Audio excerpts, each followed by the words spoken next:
북한 핵 문제에 대해서 우리는 남의 얘기처럼 생각하거나 다소간 막연하게 생각해온 경향이 있습니다. 그런데 이제는 북한 핵 이렇게 할 것이 아니라 북한의 핵폭탄이라고 불러야 될 때입니다.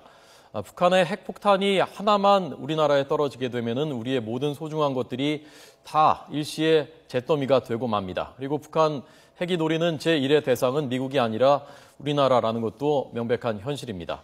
오늘 국방부가 국방백서를 냈습니다. 여기에 이제는 북한의 핵이 실질적인 위협에 이르렀다라고 평가했습니다. 자세히 분석해 보겠습니다. 예비역 장성이고요. 남북 간 군사회담에도 여러 번 참여를 했었던 군사 전문가입니다. 문성묵 한국전략문제연구소 연구위원 초대했습니다. 어서 오십시오. 안녕하십니까. 자, 오늘 국방백서가 나왔는데 여기에 북한 핵무기가 어느 정도 수준이다라고 평가를 내렸나요? 예, 그러니까 이제 2012년 국방백서가 나올 당시와 지금 한 2년여 시간이 흘렀잖아요. 2년에 한 번씩 나오는군요, 국방백서가. 예, 국방백서가 원래는 1년에 한 번씩 나오다가 2000년도 국방백서가 나온 이후에 좀 우여곡절이 있었어요. 그게 뭐냐면 2000년 국방백서에 우리의 주 적인 북한이라고 하는 표현이 들어가 있었습니다. 그랬었죠. 북한이 그 표현을 시비를 걸면서 2차 국방장관 회담을 거부를 했습니다. 그게 결국 빌미가 돼가지고 주적 표현이라고 하는 것이 정치권의 논쟁거리가 되고 그걸로 인해서 몇 년 동안 국방백서가 나오질 못했어요. 그랬군요. 그러다가 그 이후에 2년 간격으로 지금 국방백서가 나오고 있습니다. 그러니까 지금 2012년 국방백서가 나올 당시에는 북한이 3차 핵실험도 하지 않을 때였고 또 2012년 12월에 발사한 장거리 미사일 발사에 대한 정확한 검증이나 분석이 채 이루어지지 않은 상태에 있었기 때문에 그때 당시에 국방백서에서는 북한의 핵개발 사실, 핵실험 2차례 핵실험, 또 수차례의 미사일 실험 이 정도의 팩트만 얘기를 했지 북한의 핵 능력이라든지 미사일 능력에 대한 정확한 평가를 유보하고 있는 상태였었어요. 그러나 그로부터 2년이 흐른 지금 시점에서 봤을 때 북한이 3차 핵실험을 했고 또 그 이후에 2차례 이상의 장거리 미사일 실험을 통해서 사거리를 연장시키고 핵폭탄의 그 소형화를 어느 정도 이루었다라고 하는 측면에서 과거에 어렴풋했던 북한 핵 위협이 이젠 가시화되었다라고 하는 그런 표현이 이번 2014 백서에 담겨져 있는 것으로 알고 있습니다. 네. 자, 백서에 이런 내용도 담겼습니다. 정규군 병력차가 점점 더 격차가 벌어져서 이제 2배 병력 차가 됐다는 내용도 담겼고요.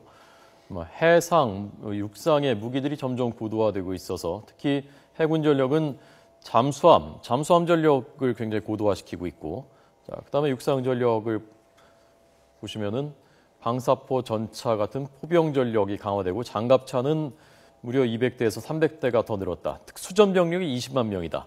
특수전 병력이라는 게 구체적으로 어떤 것들이고 어떤 위협이 되는 건가요? 예, 지금 이제 금방 쭉 설명해 주신 북한의 전력 증가 상황을 보면 대부분이 공격 능력을 증가시킨 거예요.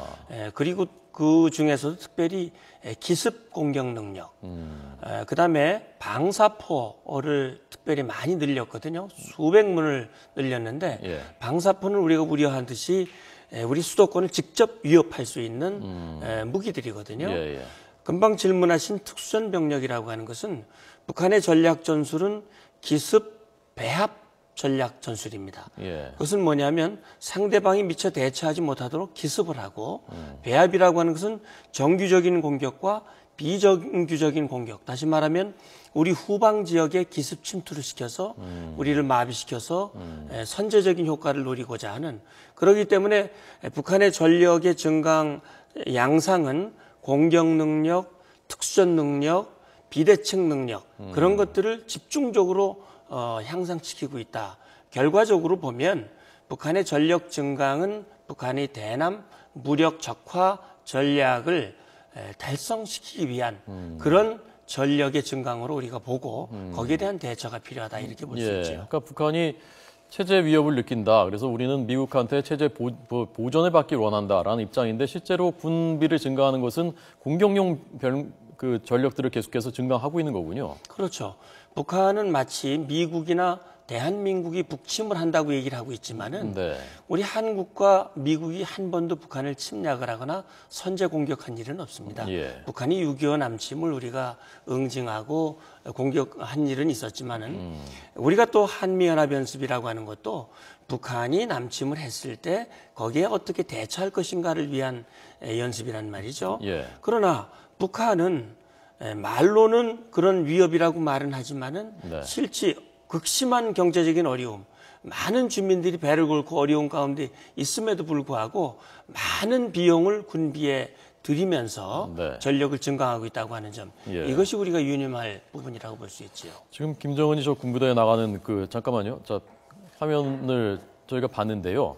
특히 요즘에 많이 다니지 않습니까? 그렇죠. 좀 이례적이다 싶을 정도로요. 눈에 띄게 아무리 선군 국가라고 하지만 저건 왜 저런다고 보십니까, 문 의원님은? 일단은 두 가지 측면이라고 볼 수 있는데요. 예. 한 가지는 김정은 자신이 김정일 그 정권을 이어받은 후에 유일 지도체, 특히 걸출한 지도자, 리더십을 부각시키기 위한, 특히 군을 장악하기 위한 그런 의도가 하나가 있을 수 있고요. 대내용이고요, 그건. 그 하나 네. 이유고. 또 한 가지는 대남용인데 예. 이것은 뭐냐면 김정은 스스로가 공언을 했어요. 2015년은 통일 대전의 해다. 통일 대전이다. 대전이죠. 다시 말하면 북한이 자기들이 원하는 방식대로 통일 전선을 이용해서 남측에 있는 이 종북 세력들을 이용해서 통합을 할 수 있다면 좋겠지만 네. 그것이 이루어지지 않는다면 무력을 통해서라도 통일을 이루겠다라고 하는 예. 그런 의지를 관철하기 위한 그런 노력으로 작년에 수없는 그 로켓, 뭐 장거리 미사일, 또 장거리 포 이런 것들을 발사했지 않습니까? 예년과 달리. 그리고 기습적인 그런 능력을 향상하기 위한 훈련을 직접 현지 지도하면서 해나오고 있거든요. 자, 위원님. 예. 자, 그런데 그 부분에 대해서 많은 사람들이 궁금해하거나 또는 의심을 품는 것이 이런 것이지 않습니까? 정말 남침할 능력이 있느냐? 그리고 한미연합군의 전력이 강한데 과연 남침에서 그게 성공할 수 있느냐라는 부분이거든요. 그런데 무모하게 그걸 남침을 하겠느냐라는 부분에 대해서는 어떻게 답하시겠습니까? 그렇죠. 지금까지 북한이 6.25 전쟁이 끝난 후 거의 60여 년이 지난 지금까지 예. 남침을 하지 못한 이유는 바로 한미연합 억제 전력 때문이죠. 예. 그러니까 지금도 김정은이가 그렇게 강하게 호언을 하고 있고 그런 독전을 하고는 있습니다만 그것을 실제 남침으로 이어가지 못하는 이유는 예. 우리의 강력한 대응력 때문이거든요. 따라서 북한이 그런 망상을 과거의 김일성도 사실은 오판을 한 것이었거든요. 예. 김정은도 그런 오판을 하지 못하도록 우리가 강력한 대응을 할 뿐만 아니라 그런 대응 능력에 대한 정확한 메시지를 김정은과 북한 지도부에 전달할 필요가 있다. 예. 이런 생각이 듭니다. 그럼에도 불구하고 만약에 남침을 예측할 수는 없는 거니까요. 만일의 그렇죠. 사태에 대비해야 되는 거니까. 만약에 한다면 그러면 어떤 양상이 전개될 거라고 보십니까? 만약에 북한이 우리의 예상과는 달리 기습적으로 만약에 남침을 한다면 예. 6.25 전쟁과는 전혀 다른 양상이 될 겁니다. 네. 6.25 때는 6월부터 거의 9월까지 3개월 동안 우리 국토의 거의 대부분이 이 북한군에 의해서 장악이 됐지만 예. 초전에 우리가 일시적인 피해를 당할 수 있을지 모르지만 네. 아마 바로 우리의 그 대응과 반격으로 인해서 북한 정권은 그걸로 인해서 아마 소멸되리라고 저는 봅니다. 예. 북한의 그 아까 특수전 병력이 20만 명이고 생화학 무기, 일단 핵은 논외로 하고요. 생화학 무기도 굉장히 많다고 하고. 그런데 그렇게 쉽게 우리가 그냥 격퇴할 수 있는 겁니까?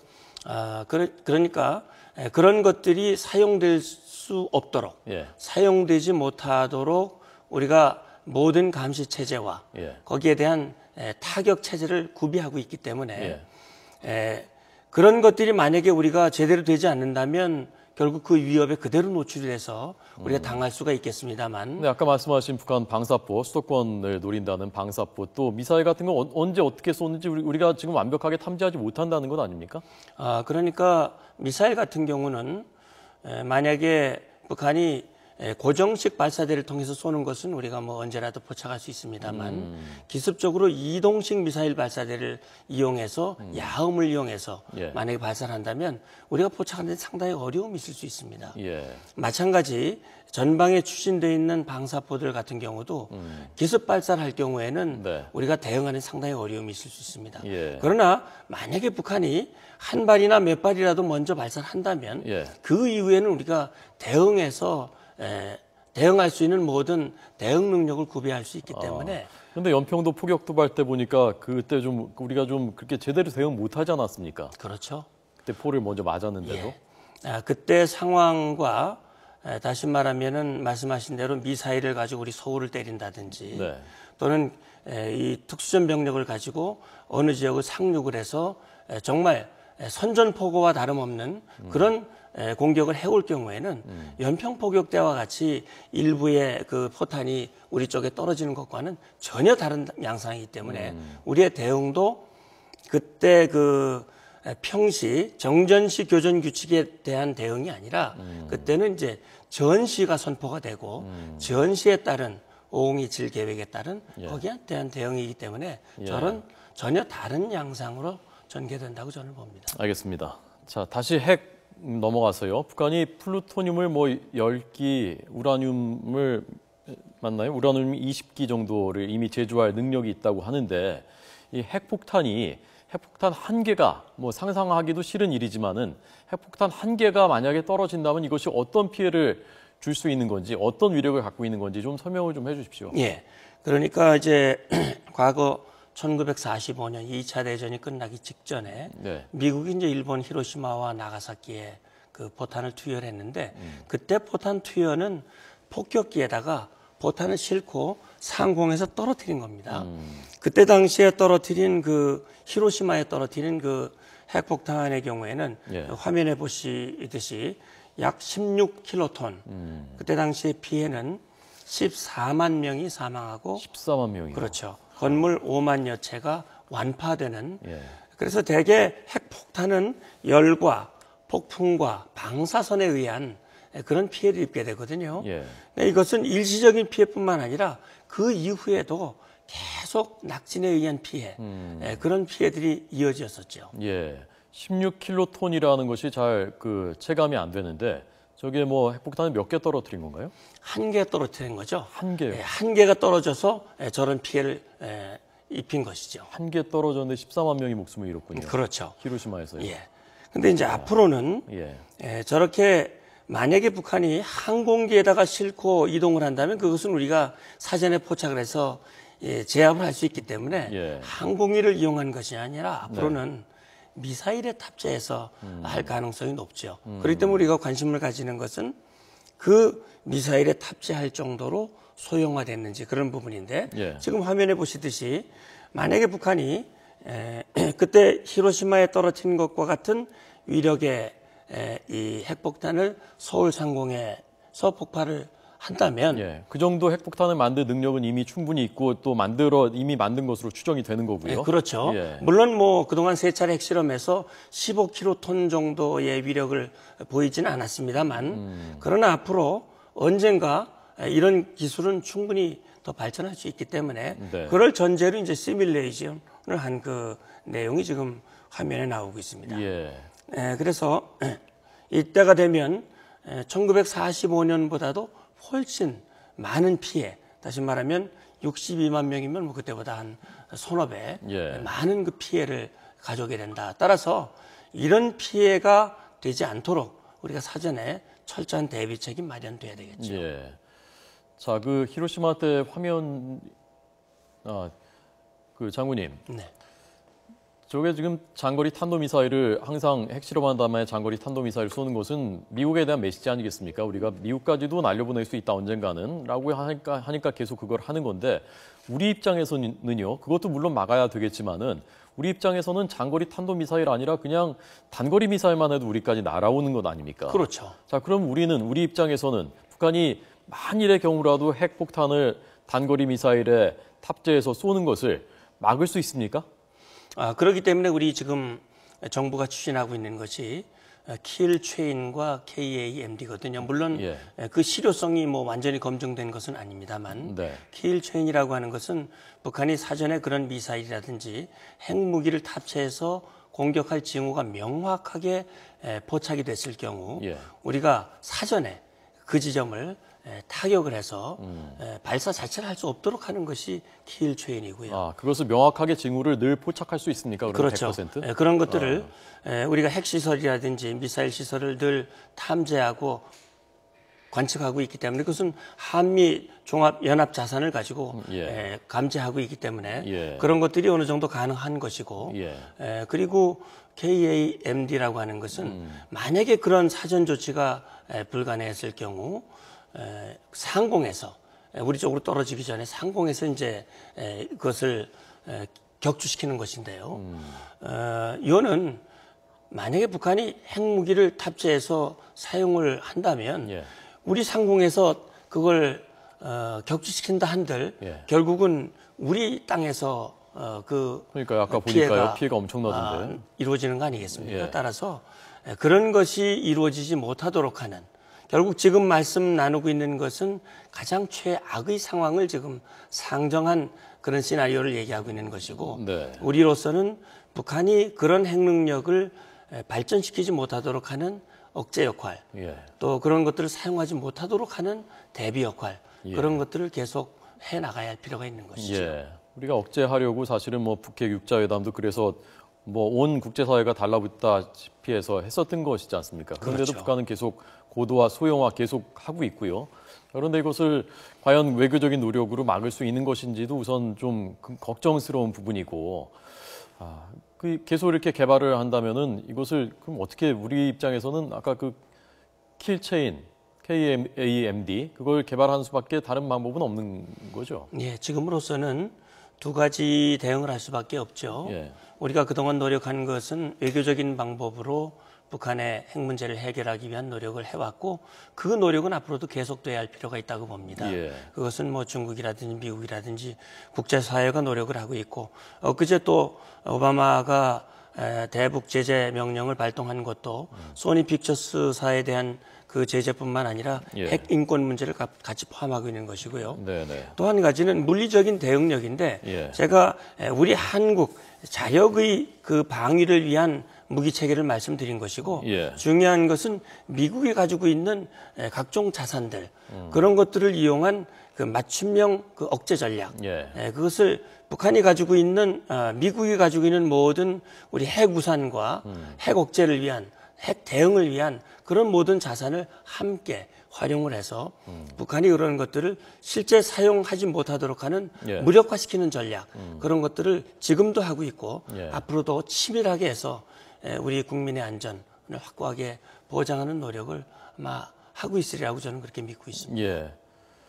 자, 문성묵 연구위원께 듣고 있습니다. 위원님 마지막으로요. 북한의 군사지휘기구가 바뀌었다는데 개편이 있었다는데 어떻게 바뀐 것이고 이게 무슨 의미가 있는 것인지를 좀 설명을 해주십시오. 이번 주 국방백서에 나온 내용을 보면 지금 이제 도표에 보시면은 그 호위사령부가 국방위원회 산하에 있는데 보위사령부가 원래는 호위사령부 맞은편에 국방위원회 직속으로 있었습니다. 근데 그 보위사령부가 총정치국 밑으로 내려갔거든요. 이것이 과연 무슨 의미가 있느냐는 것이죠. 아마 제가 생각할 때는 김정은 정권 출범 이후에 김정은이가 직접 총정치국을 통해서 군을 장악하기 위한 그런 어떤 시도의 일환이 아닌가 하는 생각이 들어요. 그래서 이 보위사도 과거에 장성택이가 살아있을 때 결국 당 행정부에서 모든 그 보위 계통의 조직들을 장악을 하고 있었는데 장성택을 제거하고 그 이후에 김정은 중심의 통치 체제를 강화시키는 과정에서 아마 보위사도 총정치국 산하 조직으로 이렇게 변화를 가져온 것이 아닌가 이렇게 추정해 보고 있습니다. 총정치국장이 지금 황병서인 거죠? 잠깐 조직도 잠깐만 다시 보여주시겠습니까? 시간 좀 남았나요? 시간 다 됐다는데. 그 총참모부는 누가 지금 그 책임자죠? 지금 아마 총참모부는 이영길로 알고 있는데요. 인민무력은 현영철이고요. 알겠습니다. 문성묵 한국전략문제연구소 연구위원 조언 들었습니다. 잘 들었습니다. 고맙습니다. 감사합니다.